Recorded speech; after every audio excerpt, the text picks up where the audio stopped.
Welcome Bangla tech মিত্র। সারা ভারতবর্ষে এখন সবথেকে বেশি আলোচিত বিষয় হচ্ছে এসআইআর অর্থাৎ স্পেশাল ইন্টেনসিভ রিভিশন বা বিশেষ নিবিড় সমীক্ষা। দেখুন, এসআইআর বিহারে অলরেডি হয়ে গিয়েছে, এবার পশ্চিমবঙ্গেও হবে। তো বিহারের ক্ষেত্রে একটা এনুমারেশন ফর্ম দেওয়া হয়েছিল এবং পশ্চিমবঙ্গে সেই ফর্ম যদি দেয় তাহলে কিভাবে আপনারা আবেদন করবেন এবং তার সাপোর্টের ডকুমেন্ট কি কি লাগতে পারে তা নিয়ে আজকে আলোচনা করব। তবে তার আগে আমার চ্যানেলটি দ্রুত সাবস্ক্রাইব করুন এবং এই ধরনের নিয়মিত ভিডিও পেতে নোটিফিকেশান অন করুন। দেখুন, এটি হচ্ছে একটা এনুমারেশন ফর্ম। এখানে প্রথম যে অপশান রয়েছে ইলেক্টরস নেম, এপিক এবং অ্যাড্রেস প্রি প্রিন্টেড, অর্থাৎ সেই ফর্মে এগুলো অটোমেটিকভাবে সেখানে ইলেক্টর নেম, এপিক এবং ঠিকানা সেখানে থাকবে আর কি। 2 নম্বরে দেখুন, এখানে সিরিয়াল নাম্বার, পার্ট নাম্বার এবং নেম, তারপরে এসি বা পিসি নেম, স্টেট প্রি প্রিন্টেড, অর্থাৎ এগুলি কোনো ভোটারের তার সিরিয়াল যে নাম্বার রয়েছে, তার পার্ট নাম্বার কত হবে এবং তার নাম, এগুলো সেখানে সেই ফর্মে কিন্তু প্রিন্টেড থাকবে। তারপর এখানে দেখুন, ফটোর জন্য এখানে 2টি অপশান রয়েছে। প্রথম যে অপশান রয়েছে ওয়ার্ল্ড ফটো প্রি প্রিন্টেড, অর্থাৎ আগের ভোটার লিস্টে যে ফটো ছিল সেই ফটো এখানে থাকবে এবং নিচে দেখুন এখানে পেস্ট কারেন্ট ফটো, এবং দ্বিতীয় যে এখানে ফটোর যে অপশানটি রয়েছে এখানে কারেন্ট একটি ফটো এখানে বসাতে হবে। তারপরে দেখুন নিচের দিকে এখানে দেন ডেট অফ বার্থ, এখানে ভালোভাবে ডেট অফ বার্থ দিবেন, যেটা আপনার ডেট অফ বার্থ অর্থাৎ জন্ম তারিখ যেটা রয়েছে সেই জন্ম তারিখ আপনি এখানে লিখবেন। তারপরে আধার নাম্বার অপশনাল, অর্থাৎ আধার নাম্বার আপনি দিতে পারেন নাও দিতে পারেন। তারপরে দেখুন মোবাইল নাম্বার এখানে আপনি টাইপ করবেন। তারপরে দেখুন নিচের দিকে ফাদার্স বা লিগ্যাল গার্জেন নেম এখানে দিবেন। ফাদার্স যদি না থাকে অর্থাৎ বাবা যদি না থাকে তাহলে লিগ্যাল গার্জেন নেম আপনি এখানে দিবেন। তারপরে সেই ফাদার্স বা লিগ্যাল গার্জেনের এখানে দেখুন ইপিক নাম্বার অর্থাৎ ভোটার এখানে আইডি নাম্বার দিবেন, তবে ইফ অ্যাপ্লিকেবল যদি থাকে তাহলে দিবেন আর যদি না থাকে তাহলে দিতে হবে না। তারপরে দেখুন মাদার্স নেম, এখানে মাদার্স নেম দেখুন এখানে মাদার্স নেম দিবেন এবং ইপিক নাম্বার অর্থাৎ এখানে ভোটার আইডি নাম্বার এখানে দিবেন। ইফ অ্যাপ্লিকেবল যদি থাকে তাহলে আপনি দিবেন আর যদি না থাকে তাহলে দেওয়ার প্রয়োজন নাই। তারপরে এখানে নিচের দিকে দেখুন স্পাউস নেম অর্থাৎ যদি এখানে অ্যাপ্লিক্যান্ট যদি পুরুষ হয় তাহলে তার স্ত্রীর এখানে নেম দেবে এবং অ্যাপ্লিক্যান্ট যদি মেয়ে হয় তাহলে তার স্বামীর এখানে নাম দিবে। তবে এখানে দেখুন লেখা রয়েছে ইফ অ্যাপ্লিকেবল, এখানে যদি না দেয় তবুও কিন্তু চলবে। ইপিক নাম্বার অর্থাৎ এখানে ভোটার নাম্বার এখানে দিবেন। তারপরে দেখুন এইরকম একটি ডিক্লারেশন দেওয়া হবে। এই ডিক্লারেশনে দেখুন এখানে কি বলা হয়েছে, প্রথমে যেটা বলা হয়েছে I am above 80 years of age, ordinary resident on the above address and citizen of India, অর্থাৎ এখানে যেটা বলা হয়েছে যে আমার বয়স এখানে 18 বছর হয়ে গেছে এবং আমি ভারতের একজন স্থায়ী বাসিন্দা এবং ভারতের একজন নাগরিক। এই শর্তে দেখুন নিচে এখানে 5টি শর্ত দেওয়া রয়েছে, 5টি এখানে অপশান রয়েছে, বক্স রয়েছে। যে শর্তটি আপনার ক্ষেত্রে প্রযোজ্য হবে এখানে যে বক্স রয়েছে এই বক্সে আপনি টিক দিবেন। দেখুন এখানে যেটা বলা হয়েছে I was born in India before 1/7/1987, অর্থাৎ কারোর যদি 1987 সালের 1 জুলাইয়ের আগে যদি জন্ম হয় তাহলে সেক্ষেত্রে তাকে কি দিতে হবে, provide any document for self, নিজের যে কোনো একটি ডকুমেন্ট দিতে হবে। From the list given below, নিচে একটি লিস্ট দেওয়া রয়েছে, সেখানে 11টি লিস্ট রয়েছে, সেই 11টি লিস্ট নিয়ে আলোচনা করব। এবং পশ্চিমবঙ্গের ক্ষেত্রে আরেকটি বাড়বে, সেটি হচ্ছে 2002 সালের ভোটার লিস্ট, এবং সেই ডকুমেন্টে যাতে জন্ম তারিখ বা জন্মস্থান যাতে সেখানে থাকে। তারপরে দেখুন 2 নম্বরে এখানে যেটা রয়েছে I was born in Indian between 1/7/1987 and 2/12/2004, অর্থাৎ যাদের জন্ম 1/7/1987 থেকে 2/12/2004 মধ্যে হবে তাদেরকে কি দিতে হবে, দেখুন প্রোভাইড এনি ডকুমেন্ট, যে কোনো একটি ডকুমেন্ট দিতে হবে ফর সেলফ, নিজের, from the list given below, নিচের সেই লিস্ট থেকে। এবং 2 নম্বরে যেটা বলা হয়েছে provide any document for father or mother, এবং বাবা অথবা মা, এখানে ওয়ার বলা হয়েছে, ওয়ার রয়েছে, অর্থাৎ বাবা অথবা মায়ের যে কোনো একটি ডকুমেন্ট দিতে হবে যে ডকুমেন্টে সেখানে জন্মস্থান বা জন্ম তারিখ উল্লেখ থাকে। তারপরে দেখুন এখানে 3 নম্বরে বলা হয়েছে I was born in India after 2/12/2004 অর্থাৎ যাদের জন্ম 2/12/2004 পর হয়েছে তাদের ক্ষেত্রে কী হবে? তাদের ক্ষেত্রে দেখুন এখানে ফার্স্ট এখানে 4টি শর্ত দিয়েছে। প্রথম হচ্ছে provide any document for self from the list given below, অর্থাৎ নিজের যে কোনো একটি ডকুমেন্ট দিতে হবে। এবং 2 নম্বরে দেখুন provide any document for father from the list given below, এবং বাবার যে কোনো একটি ডকুমেন্ট দিতে হবে।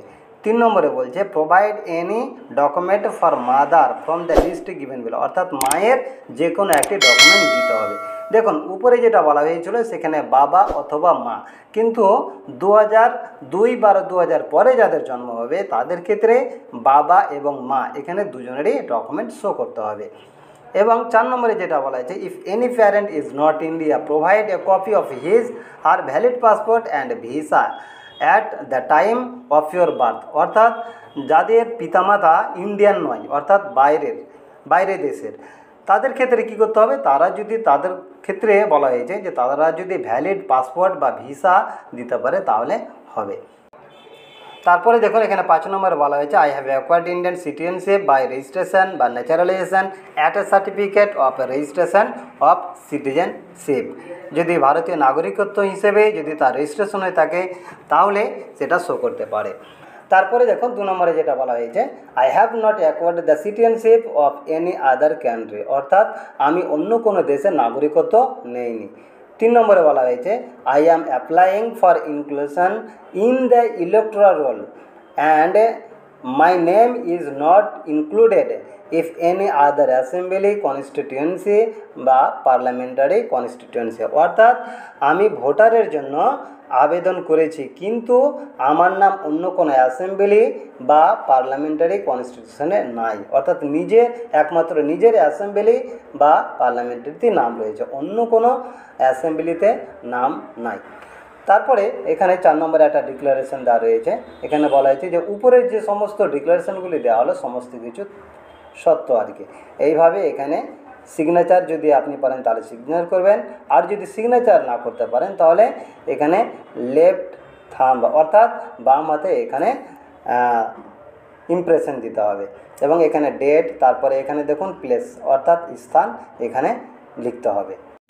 তারপরে দেখুন এবার যেটা আলোচনা করব যে এই যে 11টি যে ডকুমেন্টে দেওয়া রয়েছে এই 11টি ডকুমেন্ট নিয়ে দেখুন এখানে প্রথমে যেটা বলা হয়েছে any identity card pension payment order issue to regular employee pensioner of any central government বা স্টেট গভর্নমেন্ট বা পিএসইউ, অর্থাৎ এখানে এটা অ্যাকচুয়ালি যারা চাকরিজীবী তাদের ক্ষেত্রেই প্রযোজ্য আর কি। যারা চাকরিতে জয়েন ছিল তাদের যদি কোনো আইডেন্টি কার্ড থাকে বা আইডেন্টি কার্ড যদি না থাকে, তার যদি পেনশনার পেমেন্ট যদি অর্ডার ইস্যু থাকে তাহলে সেই ক্ষেত্রেও সেগুলো তারা শো করতে পারে।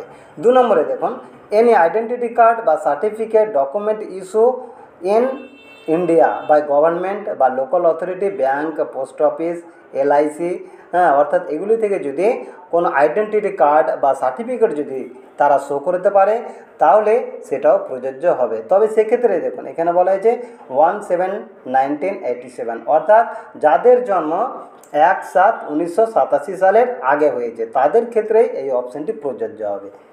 3 নম্বর দেখুন birth certificate issue by the competent authority, অর্থাৎ এখানে জন্ম সার্টিফিকেট যাদের রয়েছে তারা দিতে পারে আর কি, তাদের ক্ষেত্রে সেই জন্ম সার্টিফিকেট প্রযোজ্য হবে।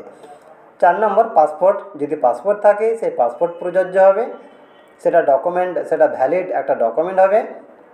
5 নম্বরে দেখুন ম্যাট্রিকুলেশন বা educational certificate issue by recognise board বা ইউনিভার্সিটি, দেখুন ম্যাট্রিক অর্থাৎ মাধ্যমিক বা এইচএস বা এডুকেশনাল যদি কোনো সার্টিফিকেট থাকে তাহলে সেই সার্টিফিকেট সেই ডকুমেন্ট হিসেবে সাপোর্টেড ডকুমেন্ট হিসেবে দিতে পারে। তবে সেই ডকুমেন্ট কিন্তু সেই সার্টিফিকেট কিন্তু যে কোনো বোর্ড বা ইউনিভার্সিটির হতে হবে। ধরুন আপনি 8-এ পড়ছেন বা 9-এ পড়ছেন বা 7-এ পড়েছেন এবং স্কুল থেকে আপনি একটা সার্টিফিকেট নিয়েছেন, তাহলে কিন্তু সেই ক্ষেত্রে কিন্তু সেটা প্রযোজ্য হবে না, যেহেতু সেটা বোর্ডের আন্ডারে নয় আর কি। তাহলে সেই সার্টিফিকেট একমাত্র বোর্ড বা ইউনিভার্সিটির আন্ডারে যদি হয় তাহলেই প্রযোজ্য হবে, তা না হলে হবে না। 6 নম্বরে দেখুন permanent resident certificate issue by competent state authority. Permanent যদি রেসিডেন্ট মানে বাসিন্দা সার্টিফিকেট থাকে তাহলে সেটা প্রযোজ্য হবে। 7 নম্বর ফরেস্ট রাইট সার্টিফিকেট, অর্থাৎ বন দপ্তরের যদি কোনো সার্টিফিকেট থাকে তাহলে সেই ক্ষেত্রেও প্রযোজ্য হবে। 8 নম্বরে দেখুন OBC SC ST or any caste certificate issue by the competent authority. হ্যাঁ, অর্থাৎ এসডিও অফিস থেকে যদি কোনো ওবিসি এসসি এসটি বা যে কোনো যদি কাস্ট সার্টিফিকেট থাকে তাহলে সেই কাস্ট সার্টিফিকেট সেই ডকুমেন্ট হিসেবে আপনি দিতে পারেন। 9 নম্বরে বলা হয়েছে ন্যাশনাল রেজিস্টার অফ সিটিজেনশিপ। 10 নম্বরে দেখুন family register prepared by state বা লোকাল অথরিটির যদি থাকে।